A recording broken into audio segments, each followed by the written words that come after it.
Hi friends, welcome back to our channel. నేను మీ Anusha Prashanth cooking vlogs. Please do subscribe my channel.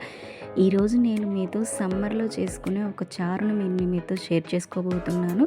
అదేంటో చూసేద్దాం పదండి. ముందుగా ఒక 2 ఆనియన్స్, ఒక పచ్చిమిర్చి, అలాగే కొంచెం చింతపండు తీసుకోవాలి. ఏదైతే ప్రిపేర్ చేయాలనుకున్నామో ఆ బౌల్ తీసుకొని అందులోకి మనం చింతపండుని తీసుకొని కావాల్సిన వాటర్ యాడ్ చేసేసుకోవాలి.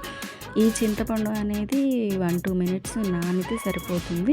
ఈ మనకి ఎంత అయితే చారు కావాలనుకున్నామో అన్ని గ్లాసెస్ ఆఫ్ వాటర్ని యాడ్ చేసేసుకొని చింతపండుని బాగా కలిపేసి పక్కన పెట్టుకోవాలి. ఇప్పుడు మనం ఆనియన్స్ని పీల్ చేసుకొని పక్కన పెట్టుకొని ఇప్పుడు మనం ఆనియన్స్ని సన్నగా చాప్ చేసుకోవాలి. ఈ చారుకి ఆనియన్స్ ఎంత సన్నగా చాప్ చేసుకుంటే అంత టేస్ట్గా ఉంటుందన్నమాట. ముద్దకి మనకి చారుతో పాటు ఆనియన్ టేస్ట్ అనేది కాంబినేషన్ వేరే లెవెల్ అనే చెప్పొచ్చు.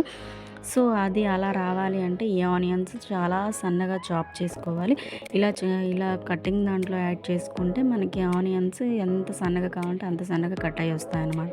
దీన్ని పక్కన పెట్టుకొని ఇప్పుడు మనం ఏదైతే నానబెట్టుకున్నాం కదా చింతపండు, దానిని చింతపండుని బాగా పిసికేసేసి మనకి పైన ఉంటుంది కదా ఆ తొక్కుని తీసేసుకొని పక్కన పెట్టేసుకోవాలి.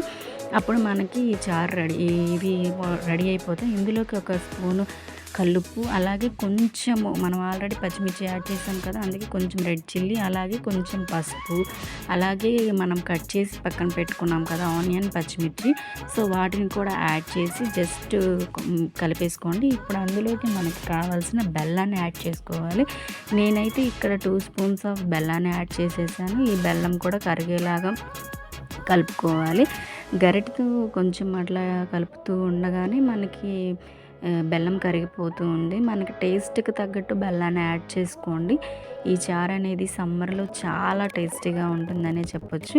ఇప్పుడు దీనికి మనం పోపు పెట్టుకోవాలి. పోపు పెట్టేద్దాం పదండి. ఇప్పుడు ఒక కళాయిని పొయ్యి మీద పెట్టేసుకొని అందులోకి కొంచెం ఆయిల్ యాడ్ చేసేసుకొని ఒక స్పూను పోపు యాడ్ చేసుకొని అలాగే ఒక ఎండుమిర్చిని కట్ చేసుకొని యాడ్ చేసుకోండి. అలాగే కొంచెం కరివేపాకు యాడ్ చేసుకుంటే మనకి పోపు రెడీ అయిపోయింది. ఈ పోపుని ఇప్పుడు మనం ఆల్రెడీ ప్రిపేర్ చేసుకున్న చారులోకి దీన్ని యాడ్ చేసేసుకుంటే మనకి ఎంతో టేస్టీ అయిన పచ్చి పులుసు రెడీ అయిపోతుంది. ఈ సమ్మర్కి ఈ చారు అనేది చాలా టేస్టీగా ఉంటుంది.